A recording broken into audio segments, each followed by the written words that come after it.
Yo, what's going on? Mike from Mike Talk Sports. Daniel Jones just tore his ACL in a 30-6 defeat against the Las Vegas Raiders yesterday, really ending his season in the Giants as a whole, as the New York Giants fall to 2-7. So in today's episode of Mike Talk Sports, I'm going to be diving into the question, what's next for Daniel Jones in the New York Giants as a whole? Not only this, but we're going to be laying out the blueprint that the Giants should follow going into the next couple of seasons so they can really turn around this team. Already after this loss and in the aftermath of Daniel Jones tearing his ACL, I've seen so many mock drafts this morning having the Giants trade up significant draft capital in order to get that number one pick to draft Caleb Williams. But let me tell you guys why this is a very bad idea. Realistically, the Giants have 1 out of 11 starters on the offense you really feel comfortable with having going into the next couple of seasons, and that's of course Andrew Thomas. Now, looking at the rest of this offense, Justin Pugh is very old at this point, and he's not the long-term solution at guard. John Michael Schmidt, I think, does deserve another year. He's a young prospect, and he's been okay this season, though he's certainly not proven to be the long-term solution for the Giants. Ben Bredeson has been pretty bad for the Giants this season, certainly not the long-term solution there. And then Evan Neal is a very interesting case. At this point, you can't move on from him this offseason. He has virtually no trade value. But again, you're not really comfortable with guaranteeing that he is the long-term solution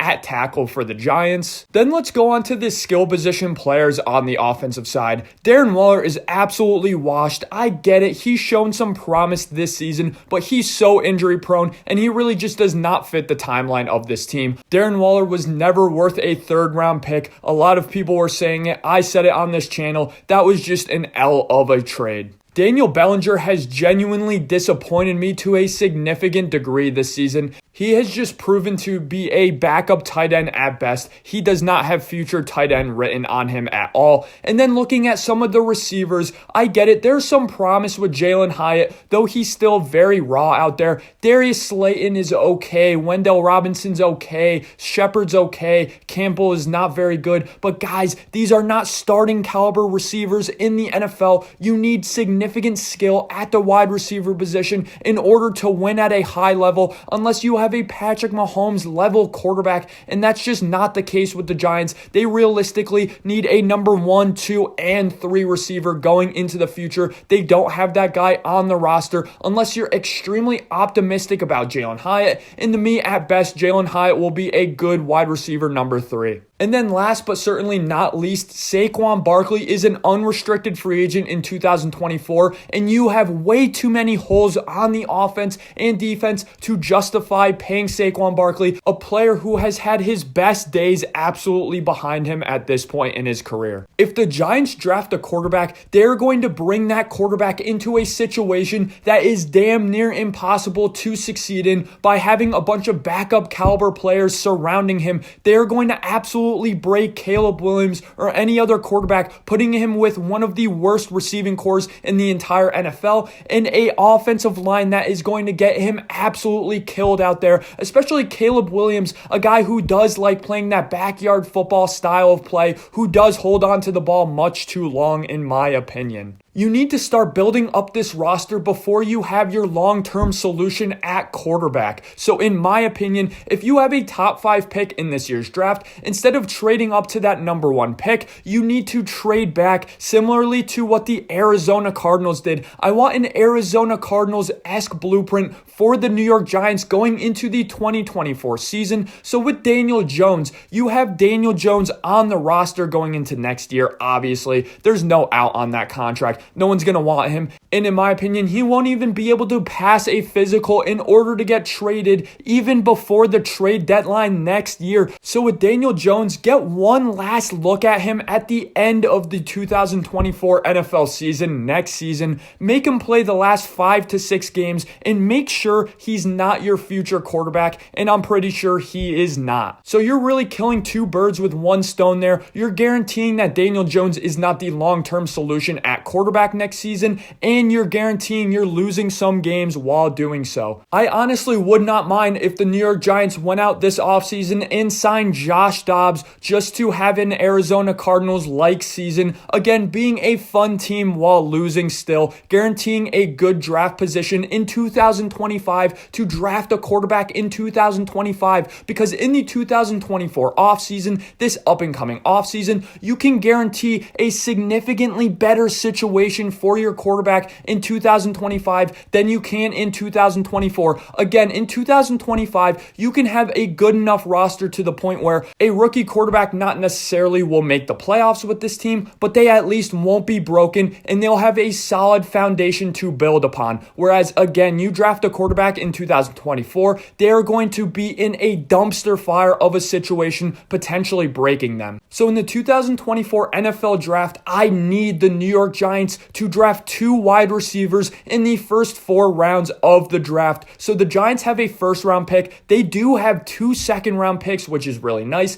and they do have a third-round pick as well. Trade down in the draft, maybe into the teens or the early 20s, and take one of the best wide receivers off the board. You need a top 2 caliber receiver on your team, and when I say top 2 caliber receiver, I'm talking about a Jordan Addison, Zay Flowers, Jackson Smith-Njigba-esque prospect who will come in and immediately be the Giants' number 1 receiver. And there are still elite caliber receivers that are available in the 2nd, 3rd, and 4th round of every year's NFL draft. So if you can hit on another good receiver in the 3rd or 4th round next year, then bam, you have your number 1 and number 2 receivers going into the future, and then you have Jalen Hyatt as your 3rd, really solving that receiver problem immediately. Now, at the running back position, you could try to hit on a running back in the later rounds of the draft. If not, sign a veteran for a cheap contract. It's really a non-issue until you get into the later stages of this rebuild. When you start trying to compete for a playoff spot, then you can really focus on shoring up that running back position. Now let's tackle the offensive line. It is so vital for the Giants to stop drafting offensive linemen. They simply cannot evaluate college prospects going into the NFL at the offensive line. They need to cut their losses and only sign offensive linemen from here on out that have NFL tape on the table, so you know for a fact how good is this guy going to be in the NFL. You're not left guessing at this point. They don't need another Evan Neal-esque prospect who is very raw yet has the physical upside to be a top tier offensive lineman, because at the end of the day, an elite offensive lineman is not nearly as valuable as an elite receiver or an elite player at any other position for that matter. So at that point, you might as well try to spend a lot of resources in free agency and in the trade market at getting a good veteran offensive lineman to shore up that offensive line. Again, you don't need some elite offensive lineman with this insane upside, because you're wasting the draft capital that you could have used on an elite playmaker that really can make a difference on your team. Because at the end of the day, let's say you hit on another Andrew Thomas-esque prospect, he's still not going to push the needle over the top to seriously help this Giants rebuild. The Giants are much better off getting 5 Justin Pughs on the offensive line and having elite receivers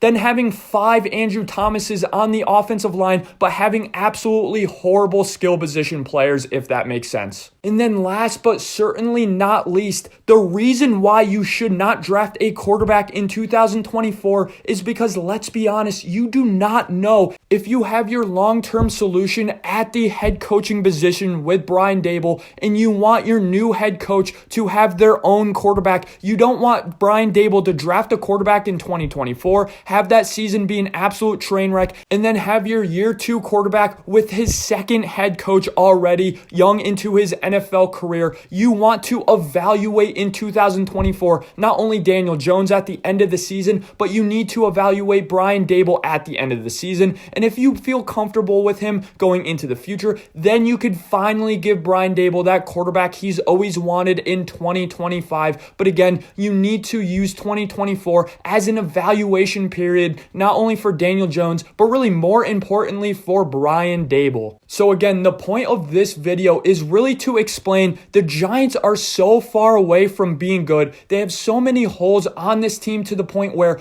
bringing in one player is not going to help anything. They need to start to build up this roster around the quarterback position in order for them to get that quarterback on their young rookie deal, on that small rookie deal, and then they could capitalize on that rookie deal window. They are never going to capitalize on a rookie deal window in 2024 if they draft a guy then, because by the time that team builds up, then that quarterback is going to be garnering a significant contract, exactly what happened with Daniel Jones. Thanks for watching today's episode of Mike Talk Sports. Let me know in the comment section below, what are your thoughts on Daniel Jones and the New York Giants as a whole with Brian Daboll? And do you agree with my take that they should wait to draft a quarterback until 2025? If you enjoyed today's video, smack that like and hit subscribe. I really appreciate it, guys.